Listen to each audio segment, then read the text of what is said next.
이번 시간은 10번 문제요. 11번 문제.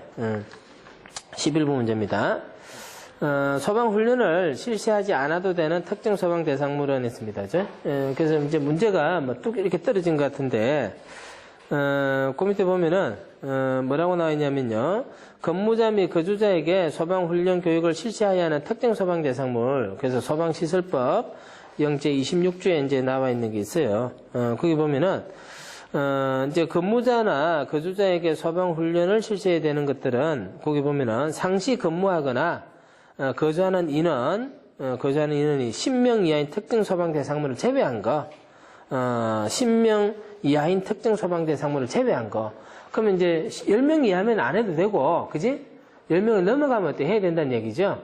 그래서 이제 거기에 대해서 이제 문제가 나온 건데, 그래서 뭐 문제가 아주 대폭적으로 문제가 된 것 같아요. 그래서 라번에 보면은 상시 근무하거나 거주하는 인원이 10명 이하인 특정 소방 대상물을 했는데, 요거는 제외한다 그랬거든요. 요건 제외합니다. 근데 이제 여기 보면은 지금 이제 그렇게 나와 있는데, 이제 문제가, 뭐, 다시 한 번 더, 확인을 해봐야 될 것 같아요. 그래서, 지금 이제 법률이 어떻게 되어 있냐면은, 상시 근무하거나 거주하는 사람이 10명이 초과되는 경우와, 그 다음에, 10명 이하인 경우, 이렇게 이제 두 가지로 나누고 있어요.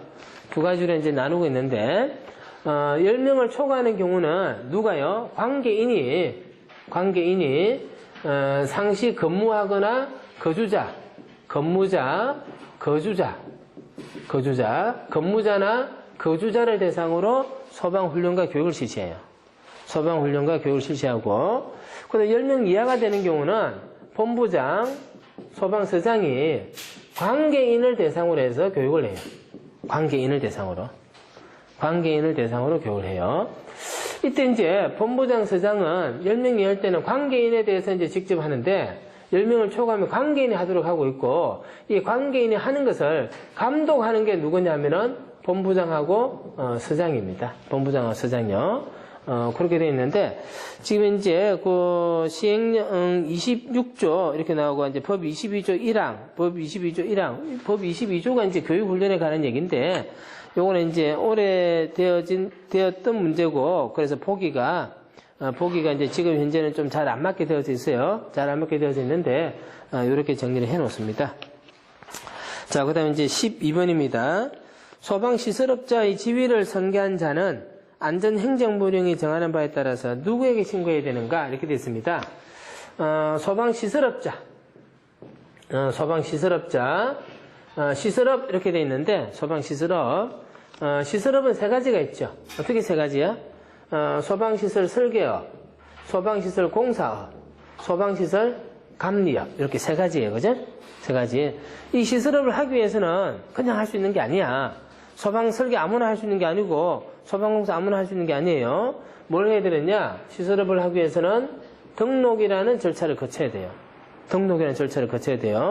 그래서 이제 이 등록이라는 절차를 거치게 되면은, 이제 뭘 하느냐면은, 뭐가 가능하냐면은, 이 지위를 선계할 수 있다 그래요. 지위를 선계할 수 있다. 등록을 할 때는, 인적 기준과, 그 다음에 장비, 경우에 따라서는 자본금, 요런 것만 맞추면 어때요? 할 수가 있어요. 그래서, 어떤 특정한 개인에게 전속되는 게 아니기 때문에, 내가 등록한 사항을 다른 사람에게 어때요? 줄 수도 있다는 얘기야. 그게 바로 뭐예요? 지위선계예요. 근데 가령 이제 여러분들이 공부를 열심히 해서 자격증을 취득했어요. 그 자격증은 어때요? 여러분들 개인에 속하고 있는 거지. 그래서 자격증은 다른 사람에 빌려주면 돼요, 안 돼요? 안 되고 처벌을 받는데, 소방시설업 등록에 있어서는 지위선계가 가능해요. 이거는 사람에게 소속된 게 아니고 어때요? 어떤 사람을 제외한 물적인 사항이란 겁니다. 물적인 사항요. 그래서 지위선계가 가능하도록 되어져 있고요. 그 다음에 이제 지위선계를 하는 경우에는 신고를 해야 돼요. 내가 지위선계 했습니다. 왜 신고를 해야 되느냐? 이미 소방시설업 등록을 했던 사항이잖아요. 그죠? 등록을 한다는 얘기는 무슨 뜻이냐면은, 등록할 때는 시도지사에게 등록해요. 그래서 시도지사가, 이 사람이 소방시설 설계하는 사람이구나. 이 사람이 소방시설 공사하는 사람이구나. 이걸 확인할 수 있어야 돼요. 그래야지만 실제로 감독을 할 수 있단 말이야. 그래서 등록이라는 절차는 감독이나 또는 확인을 하기 위한 그런 절차예요. 그러면 지위 승계해버리면 다른 사람이 그걸 대신하는 거잖아, 그지? 거기에 대해서 어떻게 돼요? 알고 있어야 되잖아. 그래서 뭘 합니까? 신고만 해주면 돼요, 그죠? 신고. 그래서 신고를 누구에게 하느냐? 누구에게 합니까? 등록한 사람에게 했죠. 그러니까 누가 돼요? 시도지사가 되는 거지. 지위 승계 신고는 누구에게요? 시도지사에게 합니다. 시도지사에게요. 자, 그럼 됐고. 13번 문제입니다. 그거 중요합니다. 표시하세요. 특정 소방 대상물의 관계인과 소방 안전관리자의 직접적인 업무 내용이 아닌 것은 했어요. 아주 중요한 문제고요. 거기서 개념을 잘 파악을 해야 돼요. 자, 봅니다. 우리는 소방기본법이 적용되는 범위를 뭐라고 하느냐면은 소방대상물이라 그래요. 소방기본법이 적용되는 범위를 소방대상물이라 그래요. 이 대상물에는 많아요. 차도 있고 선박도 있고 산도 있고 그 다음에 공작물도 있고 건축물도 있고 그래요. 자, 그런데 그 중에서 소방시설이 설치되는 거, 소방시설이 설치가 되는 거, 이 소방시설이 설치가 되는 것들은 자세히 들여다보면요. 대부분 뭐가 되느냐면 건축물이 돼요. 건축물. 이 건축물은 뭐라고 부르냐면은 소방 대상물 중에서 많은데 그 중에 요것만 딱 정했잖아. 그래서 뭐라고 하냐면은 소방 대상물이 많은데 딱 요것만 특별히 정했다 해서 이걸 뭐라고 불러? 특정 소방 대상물이라고 불러요. 특정 소방 대상물. 소방 대상물 중에 건축물을 뭐라고 부른다는 거야? 특정 소방 대상물이라고 부른다는 거야. 그래서 그러면 이 소방 대상물은 무슨 법이 적용될까? 소방기본법이 적용돼요. 요거는 소방기본법이 적용되는 거고, 특정 소방 대상물은 요거는 소방시설 설치 유지 및 안전관리에 관한 법률이 적용되는 거야. 이게 특정 소방 대상물이야. 자, 이 특정 소방 대상물 안에는 건물 규모가 아주 커가지고요. 소방 안전관리를 특별히 잘해야 될 게 있어. 그게 소방 안전관리 대상물이야. 아까 우리 앞에서 문제 뭐 해서 1급 소방 안전관리 대상물이 아닌 거 했잖아. 그래서 이 안에는 특급, 그 다음에 1급, 2급 소방 안전관리 대상물이 있어. 요거는 뭐라고 부르느냐? 요거는요, 소방 안전관리 대상물이라고 불러. 소방 안전관리 대상물. 그래서 비슷비슷한데, 그지? 표현이 비슷비슷한데, 요거하고 요거 차이는 뭐가 달라? 특정이라는 말이 붙었잖아, 그지? 응? 그 다음에 요거하고 요거 차이는 뭐가 달라? 관리라는 말이 붙었지. 그지? 틀려. 이런 거 구분 안 하면 법을 제대로 공부 안 하는 거야. 이거 구분해야 돼. 자, 그러면은, 자, 이렇게 돼 있는데, 자, 이 중에서요, 특정 소방 대상물 있는데, 그 중에서 소방 안전관리 대상물로 정한다는 것은 여기에 누가 정해진다는 거야? 소방 안전관리자가 정해진다는 거야. 소방 안전관리자. 특급에는 뭐가 정해져서? 특급 소방 안전관리자가 정해지는 거고, 1급 소방 대상물에는 특급이나 1급이 필요한 거고, 2급에는 뭐가 필요해? 2급이나 1급이나 특급이 다 들어가도 돼. 소방 안전관리자가 필요한 거야. 그러면은 특정 소방 대상물이 건물이라고 했는데 요 빨간 것을 제외한 나머지 부분에 대해서는 소방 안전관리 업무를 누가 할까? 나머지는 소방 안전관리 대상물이 아니니까 소방 안전관리자가 정해져 안 정해져? 안 정해진단 말이야. 그러면 나머지 건물에 대해서는 소방 안전관리 업무를 누가 할까? 그거는 관계인이 하는 거야. 관계인이. 그러면은 아파트가 아니고 그냥 주택에 사는 사람. 기본적으로 불 나면 안 되잖아. 불이 안 나도록 누가 해야 돼? 그 집에 사는 사람이 해야 돼. 근데 아파트 같은 경우는 2급 소방안전관리 대상물이잖아. 거기에 대한 소방안전관리 업무는 누가 할까? 물론 관계인이 1차적인 업무를 가지고 있지만은 안전관리 업무는 누가 하는 거야? 안전관리자 정해서 이 사람이 하는 거야. 구분할 수 있겠어요? 됐어? 그래서 문제 보면은 뭐라고 나왔어? 특정 소방 대상물의 관계인. 더 정확하게 하면 뭐라고 표현해야 되겠어? 소방 안전관리 대상물을 제외한 특정 소방 대상물의 관계인이라고 해야 되겠지? 왜? 요 중에서 빨간 거 빼고 난 다음이니까, 그지? 요 중에서 빨간 거 빼고 난 다음에 나머지 부분은 누가 하는 거야? 관계인이 하는 거고, 빨간 부분은 누가 하는 거야? 소방 안전관리자가 한다는 거야. 그래서 특정 소방 대상물의 관계인과 소방 안전관리자의 직접적인 업무 내용이 아닌 것은 있는데, 그럼 이제 소방 안전관리 업무는 전부 몇 가지가 있느냐? 전부 7가지가 있어요. 전부 7가지. 자, 7가지 한번 봅니다. 자, 첫 번째 뭐가 나와요? 대통령령으로 정하는 사항이 포함된 소방계획서의 작성 및 시행. 소방계획서의 작성 및 시행입니다. 자, 예전에는 작성밖에 없었는데 이제 시행도 들어가 있어요. 법이 바뀌면서 이건 이제 내년 1월 1일부터 시행되는 거예요. 자위소방대의 초기 대응 자위소방대 및 초기 대응 체계 구성 운영 교육. 자위소방대 나와. 자위소방대. 그 뒤에 보면 까만 글자로 돼 있는 거는 내년부터 시행되는 거예요. 그래서 그대로 합니다. 2005년부터 시행되는 거니까 그대로 합니다. 자, 그 다음에 이제 피난시설 방화구의 방화시설의 유지관리. 자, 피난시설이나 방화시설의 유지관리입니다. 그 다음에 소방훈련교육이고요. 훈련교육. 자, 그 다음에 5호를 봅니다. 5호요. 5호에는 뭐가 있어요? 소방시설의 유지관리. 그 다음에 6호는 뭐가 있어요? 화기취급 감독. 7호는 뭐가 있어요? 기타 업무. 자, 이렇게 돼 있어. 이렇게 되는데, 자, 거기 보면 뭐라고 돼 있냐면요. 다시, 이렇게 돼 있어요. 1호, 2호, 4호. 1호, 2호, 4호. 자, 요 놈하고 2호, 4호. 이렇게 세 가지가 있어요.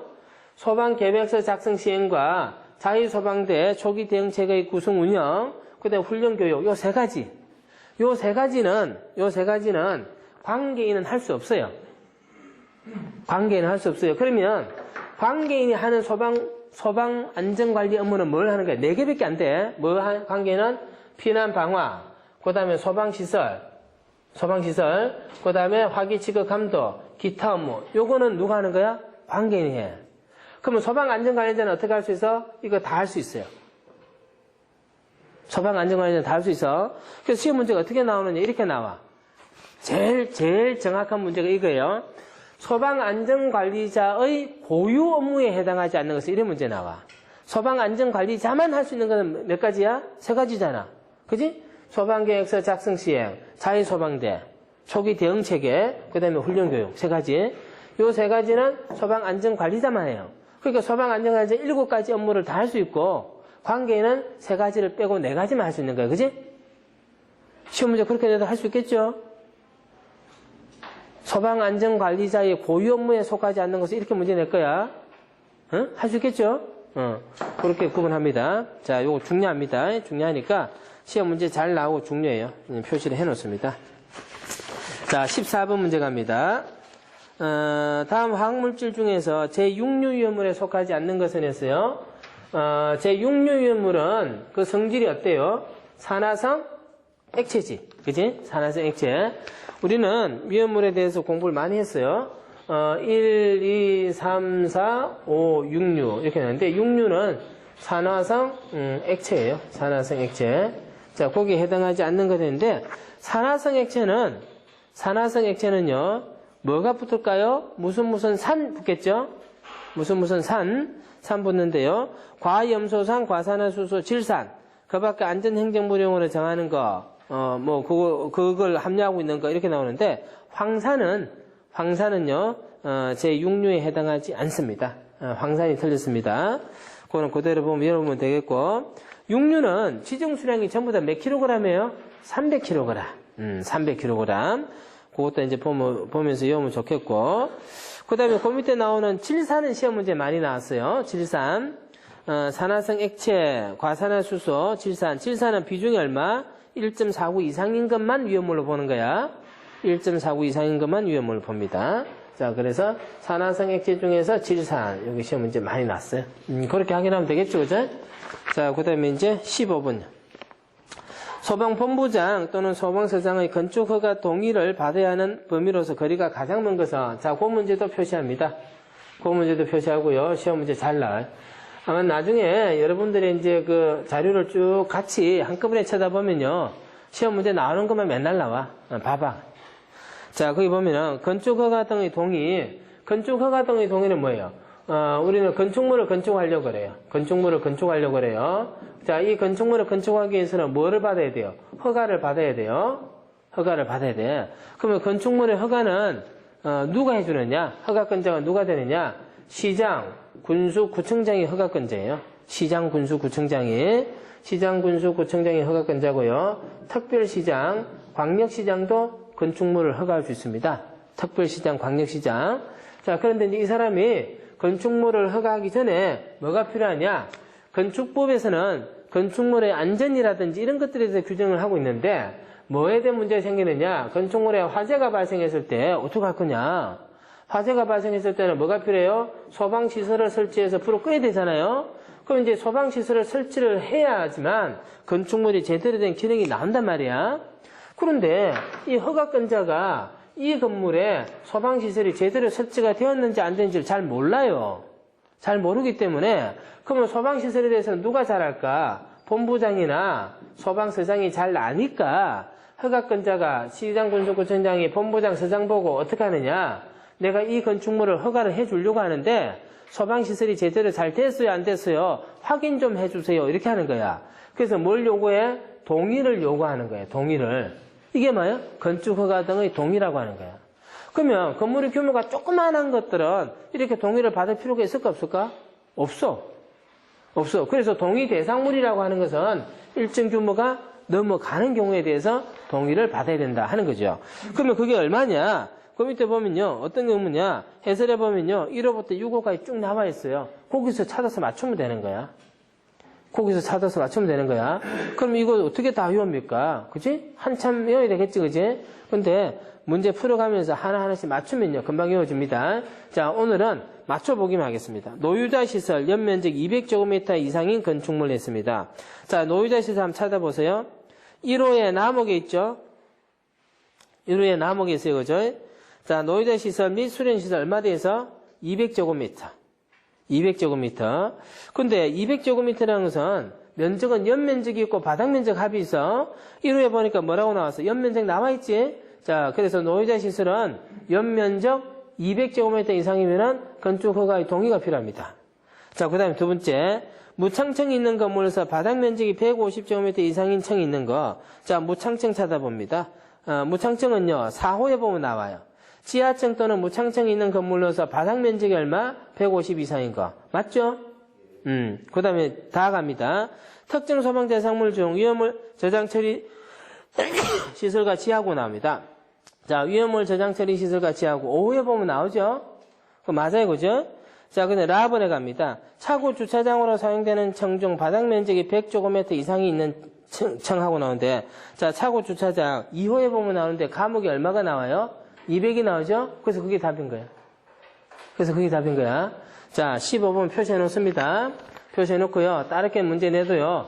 맞출 수 있어야 돼. 맞출 수 있어야 되는데, 오늘 이제 요거 맞추고 뭘 한번 해보느냐면은, 그 보면은 건물의 용도가 나오고 규모가 나오지. 규모가 나오는데 연면적이 나오고 바닥면적이 나오지. 이거 두 개 구분해서 한번 정리 한번 해보세요. 연면적하고 바닥면적. 연면적, 그 다음에 바닥면적 나오는데, 바닥면적이라는 개념은 어떤 거야? 건물이 이렇게 있으면은 2층짜리 건물이야. 요만큼만 얘기할 때는 뭐라고 하겠어? 바닥면적이 얼마다 이렇게 얘기하는 거야. 근데 요 면적 다 따서 전체를 말할 때는 뭐야? 연면적 이렇게 하는 거야. 그래서 연면적은 건물을 한 동 전체의 면적 규모를 판단할 때 연면적이라고 하는 거야. 한 동 전체를. 그 다음에 이제 바닥 면적이라고 하는 것은 요거는 부분적으로요. 자, 그렇게 이제 보시면 되겠죠. 자, 그래서 15번은요. 라번 정답하면 돼요. 자, 그 다음에 16번. 일반 공사 감리 대상의 경우 감리 현장 연면적의 총합계가 10만 제곱미터 이하일 때 한 사람의 책임 감리원이 담당하는 소방공사 감리 현장은 몇 개 이하인가 이렇게 되어 있습니다. 그죠? 자, 일반 공사 감리, 그 다음에 상주공사 감리 이게 나오는데 감리라고 하는 것은 뭐예요? 감리라고 하는 것은 소방시설 공사가 설계 도서대로 공사를 잘 하는지 안 하는지를 확인하고 감독하는 과정을 뭐라고 그래? 감리라고 그래. 근데 그 감리는 상주 감리가 있고 일반 감리가 있어요. 상주 감리가 있고 일반 감리가 있어요. 상주 감리라고 하는 것은 공사장에서 처음부터 끝까지 할 때 공사장이 있어야 되는 거야. 그게 상주 공사 감리고 일반 감리는 그게 아니도 되는 거지. 그러면 상주 감리는 별거 없어요. 규모가 크고 중요한 거면 그렇게 하겠지. 그것만 보면 돼. 근데 일반 공사 감리는요. 그게 계속 안 해도 되니까 한 사람이 몇 개까지 할 수 있는지 얼마마다 한 번씩 가봐야 되는지 이런 게 법률에 정해져 있어. 그게 지금 문제가 나온 거야. 그래서 2호에 보시면은 일반공사 감리의 경우 하고 나오죠, 그죠? 일반공사 기계감리원 한 사람 배치해야 된다. 또 전기분야 한 사람 배치해야 된다. 그치? 그 다음에 이제 기간 동안 배치해야 되겠고, 주 1회 이상 방문해야 된다. 라에 보시면은, 한 사람의 책임감리원이 담당하는 감리 현장은 몇 개 이하? 5개 이하. 한 사람이 할 수 있는 것은 5개 현장만 할 수 있다는 겁니다. 그죠? 5개 이하. 자, 그렇게 보면 되죠? 그래서 정답은 몇 번요? 라번 하면 돼. 자, 그 다음 17번 갑니다. 17번. 다음 중, 소방기술심의위원회의 위원의 자격에 해당하지 않는 것은, 이제 그 위원회라는 게 이제 여러 개가 이제 나오게 되는데, 위원회라고 하는 것은 어떤 특정한 목적을 위해서 조직된 구성원들을 이제 위원회라고 그래요. 특정한 목적을 위해서 이제 구성된 조직 체제, 그죠? 그게 이제 위원회인데, 소방기술심의위원회인데, 소방기술심의위원회 두 가지가 있어요.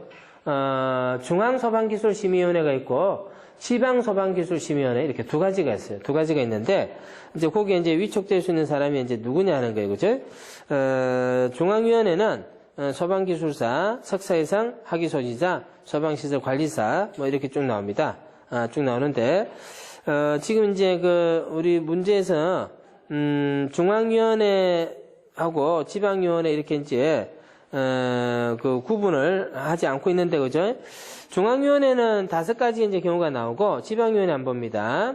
지방위원회 위원은 해당 특별시, 광역시, 도, 특별자치도 소속 공무원과 이란 각호의 어느 하나에 해당하는 사람 중에서 시도에서 임명하는 위촉한다. 그럼 이제 소방위원회는 중앙위원회나 지방기술위원회의 위원이 될 수 있는 사람의 자격 요건은 어때? 똑같은 거예요, 그지? 똑같으니까 이제 그대로 맞춰보면 되겠고, 기술사 됐고요. 소방 관련 법인에서 소방 관련 업무에 3년 이상 종사한 사람은 아니고 5년을 종사해야 돼. 소방 관련 일에 5년 정도는 해야지만 뭔가 이제 기술적으로 전문가가 된다는 얘기겠지, 그지? 전문가가 된다는 얘기고요. 그 다음에 이제 여기는 석사도 되는데, 시험을 낼 때 시험위원들은 박사라야 됩니다. 시험 문제 출제하는 사람은 박사라야 되고요. 그냥 기술위원은 석사하면 됩니다. 그래서 그것도 구분을 한번 해보면 좋겠네요. 그래서 답은 17번은 나합은 하면 되죠. 자, 18번 문제요. 다음 중 위험을 탱크 안전성능시험자로 등록하기 위하여 갖춰야 할 사항에 포함되지 않는 것은 했습니다. 위험을 탱크 안전성능시험자, 위험을 탱크 안전성능시험, 탱크 시험자라고 하는 거죠. 이제 탱크 시험자로 등록하기 위해서는 기술 능력과 그다음에 이제 시설, 장비 이렇게 3가지를 갖춰야지만 등록이 돼요. 3가지를 갖춰야 돼요. 기술 능력에는 필수 인력이 있고요. 필요한 경우에 두는 인력이 있고, 장비도 필수 장비가 있고, 필요한 경우에 두는 장비. 이렇게 이제 구분하는데, 갖춰야 될 사항에 포함되지 않는 것에 대해서, 그죠? 자본금 필요 없죠? 자본금은 굉장히 큰 범위의 문제입니다. 자본금 필요 없고요. 기술 능력과 시설과 장비, 이렇게 갖춰야 됩니다. 자, 기술 능력에 보면 필수 인력이 뭐가 되는가요? 위험물 기능장, 위험물 산업기사, 위험물 기능사 중에서 한 사람이 있어야 돼요. 위험물 자격증이 하나 이상 있어야 되겠고, 비파괴 검사 기술사 1명 이상, 또는 방사선 비파괴 검사, 초음파 비파괴 검사, 자기 비파괴 검사, 침투 비파괴 검사별로 기사 또는 산업기사 1명 이상. 그죠? 그렇게 하면은, 탱크 안전 성능 시험자가 될 수가 있어요. 그래서 그거 확인합니다. 자, 19번 문제. 소방 기본법령에서 정하는 소방 용수시설의 설치 기준사항으로 틀린 것은 했습니다. 소방 용수시설의 설치 기준사항. 우리 앞에서도 한번 문제 나왔는데 그때는 뭐 했어요? 저수조 설치 기준 했지? 저수조 설치 기준에서 우리 뭐 공부했었어요? 4.5m 이하, 0.5m 이상. 그거 기억나요? 그거 했잖아요, 그지? 자, 근데 이제 지금 다른 얘기입니다. 먼저 이제 가번에 보면은 급수탑 나오고, 나번에 소화전 나오고요. 라번에 보면 이제 거리가 나오는데, 자, 그거부터 합니다. 해설에 보면 공통기준 나와요. 공통기준. 공통기준으로서, 국토의 계획 및 이용에 관한 법률에 따라서 주거, 상업, 공업지역. 주거, 상업, 공업지역. 그 다음에 그 외의 지역인데, 여기는 얼마? 100m. 여기는 얼마? 140m이네. 이거 설명했죠? 주거, 상업, 공업지역은 요거는 어떤 경우였어요? 건축물이 밀집하고 있는 형태지? 건축물이 밀집하고 있는 형태. 거기는 100m고, 그렇지 않는 경우는 140m. 140m가 왜 그런지도 얘기했던 적이 있어요. 소방 호수 길이가, 하나 길이가 얼마야? 15m. 현장에서 호수 길이를 길게 연결하면은 물은 적어도 되지만은 시간 많이 걸리고, 짧으면은 빨리는 할 수 있지만 물이 군데군데 많이 새야 되고, 그래서 그런 걸 다 고려했을 때 10개 정도가 적절하다. 150m잖아. 근데 왜 140m야? 건물이 있으면 이제 못 가니까 직선거리로 얼마? 140m 되는 거지. 자, 그래서 상업지역, 공업지역에 설치하는 경우는 100m 하니까 그건 어때? 맞죠? 그거는 이제 문제가 없이 맞는 것 같고. 자, 그다음에 이제 급수탑 봅니다. 소화전은 소방용수는 소화전, 그다음에 급수탑, 그다음에 저수조 이렇게 있잖아. 저수조는 앞 시간에 문제 풀었어요. 그래서 요거 두 개 맞추면 이제 다 된 거예요, 사실은. 소방용수는. 소화전은요, 거기 이제 나번에 나와 있는데, 상수도와 연결하여 지하식 또는 지상식의 구조를 한다. 지하식 해도 되고, 지상식 해도 돼요. 그 문제 없어요. 자, 그 다음에 이제 급수탑입니다. 급수탑은 두 가지를 해야 돼요, 두 가지. 급수탑 배관 지름이 얼마야? 100mm 이상. 급수탑 배관 지름이 100mm 이상이고, 그 다음에 개폐 밸브는 얼마예요? 1.5에서 1.7입니다. 1.5에서 1.7m 위치. 급수탑이라고 하는 것은 소방차에다가 물 땡겨 차에다가 때 물을 실어주는 차거든. 물을 실어주기 위한 시설이란 말이야. 그래서 급수탑은 이제 이렇게 소방서에 가보면요, 이렇게 호수가 나와 있는 게 있어요. 이게 이제 급수탑이지. 급수탑인데 그거는 1.5에서 1.7m입니다. 답은 하면 되겠죠, 그죠? 자, 그 다음에 이제 20번 문제예요. 시도 소방본부 및 소방서에서 운영하는 화재조사 부서의 고유 업무 관장 내용으로 옳지 않는 것은 화재조사 전담부서라는 것을 소방본부나 소방서에 설치를 하게 되는데, 거기서 이제 뭘 하느냐는 거예요. 거기서 뭘 하느냐. 화재조사를 합니다. 그죠? 화재조사의 발전과 조사위원의 능력 향상, 그것도 합니다. 그 다음 화재조사를 위한 장비의 관리 운영상, 이런 것도 합니다. 화재 피해 감소를 위한 예방 홍보, 이건 아니죠. 요거 틀렸고, 이제 요거는 조사 전담부서의 관장 업무라기 보다는 우리가 이제 화재 조사를 실시하는 범위가 어디서 하느냐. 소방에서도 화재 조사를 한다 그랬고, 경찰에서도 어때 화재 조사를 한다 그랬고, 보험회사에서도 화재 조사를 한다 그랬어요. 근데 이제 지금 우리가 하는 것은 뭐야? 소방에서 하는 화재 조사인데, 이 화재 조사는 뭐를 조사하느냐? 원인 조사와 피해 조사를 구분해요. 원인 조사와 피해 조사를 구분하는데, 왜 이렇게 원인 조사와 피해 조사를 하느냐? 불이 어떻게 해서 불이 났고, 어떻게 해서 불을 껐느냐가 뭐예요? 원인 조사고, 그 불로 인해서 피해가 얼마가 되느냐 하는 게 뭐예요? 피해 조사란 말이야. 피해 조사. 그래서 이런 것들을 통해서 국민 대홍보를 합니다. 대국민 홍보를 하게 됩니다. 홍보를 하게 되는데, 왜 그러냐? 불이 나니까 이만큼 피해가 있더라. 그럼 불조심하겠죠? 예방이다, 그죠? 그래서 결국 뭐냐면은 예방적 차원의 데이터 축적이 바로 뭐예요? 화재 조사라고 하는 겁니다. 이제 그 얘기가 지금 어때요? 화재 피해 감소를 위한 예방 홍보라고 하는, 그게 라목에 남아 있는 거야. 그게 이제 그렇게 남아 있는데, 사실은 뭐예요? 사실은, 이게 이제 화재 조사라고 하는 것들은, 이제 그런 홍보적 목적이고요. 이 조사를 담당하는 부서가 뭐예요? 화재조사 전담부서라고 하는 거지. 화재조사 전담부서고, 이 화재조사 전담부서에는 화재조사를 하는 공무원이 있어야 되겠죠? 이게 이제 화재조사관이에요.